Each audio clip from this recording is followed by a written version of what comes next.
ku-xigeenka golaha deegaanka magaalada Gabiley Cabdi Yuusuf Daahir Goolle ayaa maanta oo ay taariikhdu tahay 31 bisha koowaad 2021 ka shaaciyay inuu mar labaad u tartami doono xildhibaannimada golaha deegaanka magaalada Gabiley. Gudoomiye ku-xigeenkan ayaa ah gudoomiye ku-xigeenka ugu muddada dheeraa ee soo mara degmada Gabiley.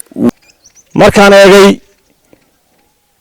codsi badan oo nooga yimid bulshada odayaasha iyo waxgaradka iyo dhalinyarada waxaan go'aansaday inaan runtii aan aqbalo iskuna soo taago murashaxnimada golaha deegaanka Gabiley mar labaad. golaha deegaanku qaranka jamhuuriyadda Soomaaliland hore ma marayo ilaa golayaasha deegaanka runtii la hore mariyo. adduunkan aragnay wuxuu hore ugu maray oo hore uu ku gaaray nimanka aynu hiigsanayno ee meelaha badan gaaray wuxuu hore mar ay ku gaareen waxay hore mariyeen golayaashooda deegaanka waxay hore mariyeen dawladahooda hoose. golaha deegaanku wuxuu leeyahay 3 awoodood oo qarsoonayna dadku aqoonin. kol wuxuu leeyahay waa sharci dejin, marna waa cashuur qaade, marna waa fuliye.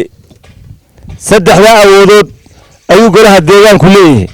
maadaama sidaa tahay si muddada aanu ka soo shaqaynay golaha deegaanka Gabiley oo muddo runtii intii golahan jiray ahayd waxaa runtii noo socday hawlo badan oo qaran, hawlo horumarineed, hawlo bulsho.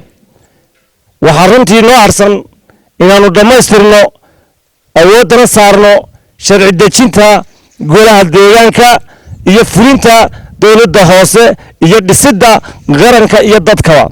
haddaba sidaasay tahay waxaan maanta u bayaaminayaa dhammaan gobolka Gabiley dadweynaha ku nool wixii ku nool gobolka Gabiley maanta waxaan bayaaminayaa inaan mar labaad u taaganahay jagada murashaxnimada golaha deegaanka ee Gabiley. insha Allah waxaan ku rajaynahay aniga ku kalsoon, aniga ku qanacsan dadkayga iyo dalkayga iyo degmooyinka gobolka iyo guud ahaan magaalada madaxda gobolka aniga ku kalsooni buuxana ku qaba. insha Allah ilaahay waxaan ka baryayaa in mar labaad isku keenkeena insha Allah inakoo idin shaqaynayna oo runtii adeeginayna. waxaana loo shaqaynayaa waa dadweynaha, waxa loo shaqaynayaa waa dalka, waxa loo shaqaynayaa waa qaranka dhammaanteen iyadoon hareeraha ka joogsanayno.